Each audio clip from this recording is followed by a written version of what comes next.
मेरे भारत के सभी बौद्ध भाई और बहनों, मेरा सप्रेम जय भीम। आज एक मैं नए विषय पर वीडियो डालने जा रहा हूँ। ये हिंदुताई दातार यूट्यूब चैनल है। जब तक आप पूरा सुनते नहीं तो आपके समझ में नहीं आएगा। अगर आपको पसंद आए तो लाइक, शेयर और सब्सक्राइब कीजिए और कमेंट ज़रूर भेजिए। अच्छा ही हो तो अच्छा ही बताइए, गलती हो तो गलती बताइए। तो मेरे भाई और बहनों, 70 साल से बहुत से लोगों को बौद्ध धम्म की जानकारी नहीं थी। जो हमारे समाज के जो भिक्षु थे उनको भी नहीं थी। बाबा साहेब ने जो ग्रंथ लिखा था बुद्ध और उनका धर्म उनमें थी, लेकिन उसमें है कि नहीं, क्या जानकारी है, वो हमें मालूम न होने की वजह से वो समझ में नहीं आई। तो मैं एक संस्था से जुड़ा और मुझे ये बात मालूम हो गई कि जो उपासक उपासिका होती है, बौद्ध धर्म के जो लोग होते हैं, आम आदमी, तो वो मेडिटेशन कर सकते हैं, ध्यान साधना कर सकते हैं। और इस ध्यान साधना का परिणाम ऐसा होता है कि आप तनाव मुक्त हो सकते हैं, आप रिलैक्स हो सकते हैं, आपको शांति मिलती है। जैसे आपको विहार जाने से शांति मिलती है, वंदना लेने से शांति मिलती है, बुद्ध की वंदना, बाबा साहब की वंदना, तैसे अब अगर ये दो ध्यान साधना करते हैं तो आपको अच्छी शांति मिलेगी। तो पहले तो आप जो बैठने का तरीका है वो समझ लीजिए। जब अपनी बैठने की आसन की व्यवस्था अच्छी नहीं होगी तो आपका ध्यान नहीं होगा। तो पहले क्या करना पड़ता है कि बैठने के लिए आपको जो कुशन कहते हैं, जैसे कि हम उसको मराठी में उशी कहते हैं, तो हम चद्दर की घड़ी भी ले सकते हैं। तो इतनी एक हित, जैसे कि ये देखो, ये एक हित यानी कि 6 इंच की आप बैठने के लिए आसन की व्यवस्था ले सकते हो और उस पर आपको बैठना है। कम ज़्यादा हाइट देखकर ले सकते हैं। और बैठने के लिए ये सब होना चाहिए। और अगर ये आपकी आसन व्यवस्था अच्छी नहीं होती तो आपका ध्यान नहीं होगा, मेडिटेशन नहीं होगा। तो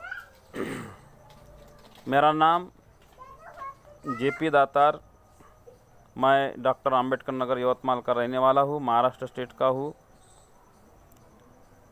और मुझे जब जानकारी मिली तब मुझे लगा कि दुनिया को भी पता चलना चाहिए। मुझे जो मिला वो समाज को मिले, क्योंकि हमारा आदर्श बाबा साहब अम्बेडकर है।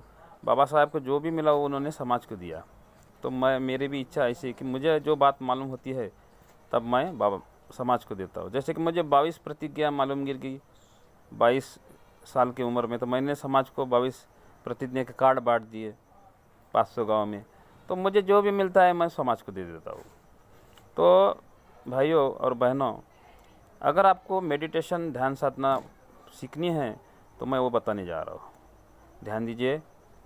तो जो विपश्यना होती है वो बहुत हाई लेवल की होती है। वो विपश्यना जब तक आप, मैंने बताई 2 साधना ध्यान साधना नहीं करते, आप 2 ध्यान साधनाएँ, तब तक आप विपश्यना नहीं कर सकते। और विपश्यना वाले जो थे उन्होंने कभी ये बताया नहीं। तो 70 साल से विपश्यना का केंद्र चालू है, लेकिन उन्होंने कभी बताया नहीं। आजकल टीवी में वो सब आ रहे हैं। पहले तो विपश्यना वाले क्या करते थे, बाबा साहब अम्बेडकर का नाम नहीं लेते थे।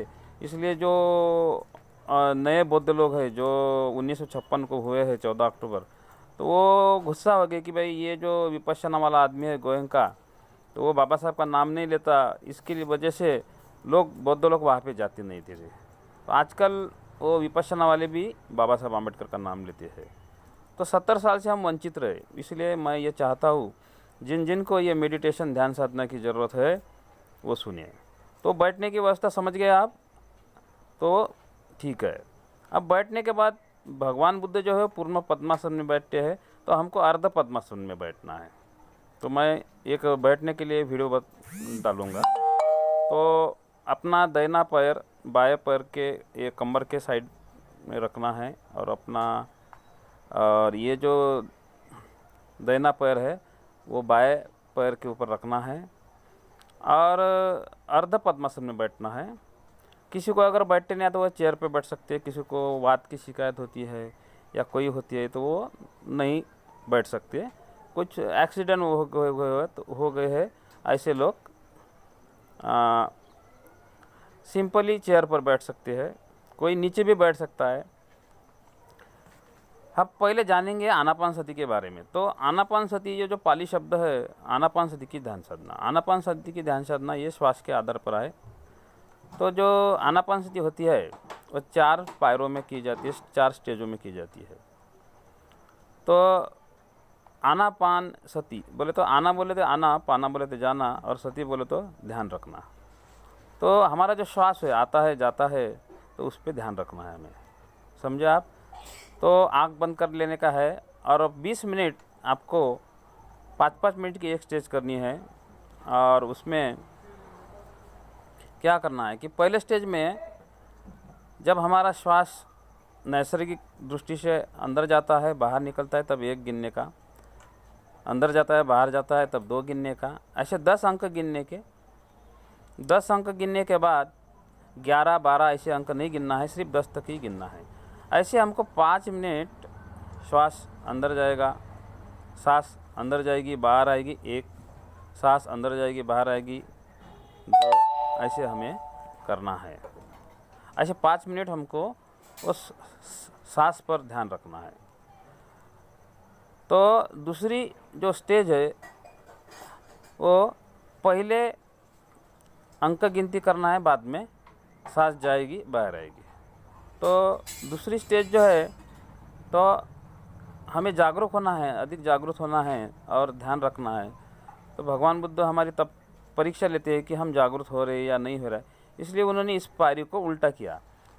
तो आपका ध्यान है कि नहीं, इसलिए तो पहले 1 बोलने का, फिर सांस जाएगी बाहर निकलेगी, 2 बोलने का, सांस जाएगी बाहर निकलेगी।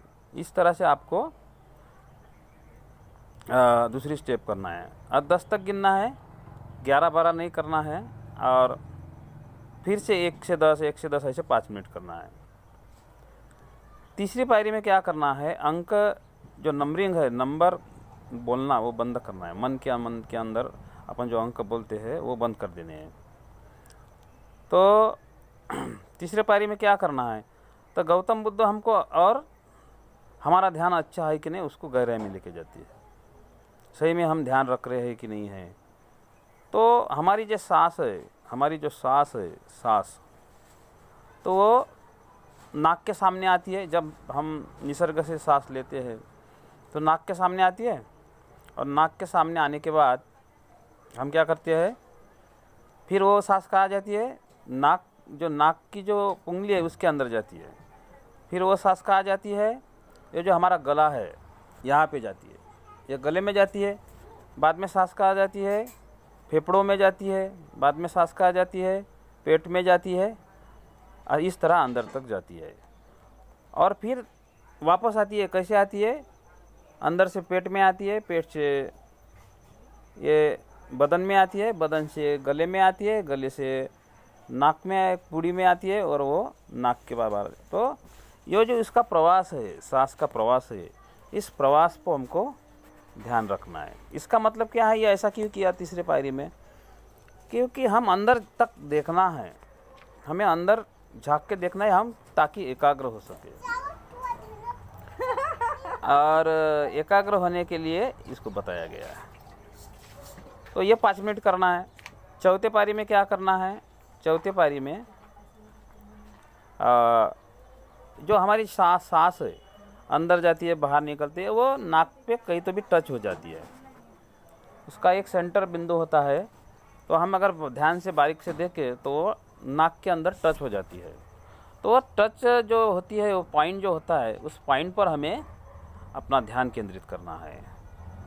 अगर हमारा जो मनोचक्षु है, मन के आंखों से देखना है, हम आंख बंद करके इतना सारा कर रहे हैं, तब आपको ये सब करना है। तो 5 मिनट आपको उस पर ध्यान देना है। अगर आप सचमुच में पॉइंट पे ध्यान रख सके, लक्ष्य बिंदु पे, तो आपका ध्यान अच्छा हुआ है। और ये एक ही दिन में नहीं होगा, आपको बहुत 1 साल भी लग सकता है, 6 महीने भी लग सकते हैं, आप लग सकता है। तो इसको आपको डेली करना है। दिन में एक बार कर सकते, सवेरे शाम में कर सकते हैं। अब कोई कोई बोलते हैं कि ध्यान कब करना चाहिए, तो ध्यान करने की सबसे अच्छी समय कौन सा है? तो लोग बोलते हैं कि सुबह जब लोग नहीं उठते 5 बजे तब करनी चाहिए, कि वो आवाज़ नहीं आती। कोई बोलते हैं कि जंगल में करनी चाहिए। तो कुछ लोग जो शिविर केंद्र है ध्यान साधना के, वो जंगल में जाते हैं। तो ऐसा नहीं है, अपन घर पर भी कर सकते हैं। तो क्या करना चाहिए? तो सबसे अच्छी समय कौन सी होती है? जब तुम्हारा मन ये कहे कि मुझे ध्यान करना है, मुझे इच्छा है, मूड है सबसे, तो ये सबसे बड़ा समय होता है ध्यान करने का। तो ये समय में हम ध्यान कर सकते हैं। इसके लिए सिर्फ मन की इच्छा चाहिए। इसको शाम में भी कर सकते हैं, सवेरे, जब जब तुम्हारा मूड हो जाए तब कीजिए। और ये जब करते हैं हम, तो हमारे अंदर कुछ प्रॉब्लम आती है कि जो हम बैठे हैं तो नए नए होने के बाद में हमारा पैर अकड़ जाता है, सिकुड़ जाता है, तो उसको चेंज करना है। अगर दाहिना पैर सिकुड़ गया है तो दाहिने पैर को उठाने का और बाएं पैर पर रख देने का। अगर बाएं पैर सिकुड़ता है तो चीटियाँ आती है, तो बाएं पैर पर रखना है। ऐसे चेंज करते रहना है बीच बीच में। लेकिन हमारा जो ध्यान है वो सांस के ऊपर रहना चाहिए, ये सबसे बड़ी बात है। अब दूसरी ध्यान साधना है 5 स्टेज में 25 मिनट की है, वो है मैत्री भावना। और दोनों ध्यानों का उद्देश्य मैं दूसरे वीडियो में बताऊंगा। और ये अभी 12 मिनट का वीडियो होने जा रहा है, तो बहुत लंबा वीडियो हो रहा है। और क्या होता है कि ये मुझे अपलोड करने के लिए बहुत सारा नेट लगेगा, इसलिए मैं क्षमा चाहता हूँ। मैं दूसरे वीडियो में, क्योंकि शॉर्टकट वीडियो जल्दी अपलोड हो जाती है, ये 12 मिनट का वीडियो जैसा लेट होता है। तो ठीक है, मैं मेरे ऊपर बाबा साहब आम्बेडकर के बहुत उपकार है, तो मैं ये नहीं सोचूंगा कि नेट ख़त्म हो रहा है, तो मैं दूसरा वीडियो बनाऊंगा और आपको मैत्री भावना, जिसे मेत्ता भावना कहते हैं, 25 मिनट की होती है, 5 स्टेज है, वो बताऊंगा मैं। शुक्रिया, आपने ये मेरा वीडियो पूरा देखा, बहुत मैं आभारी हूँ। अगर ये आपको जानकारी पसंद आए, आपको अच्छा लगे, तो मुझसे आप संपर्क कर सकते हैं। मेरा व्हाट्सएप मोबाइल नंबर है 7821009845।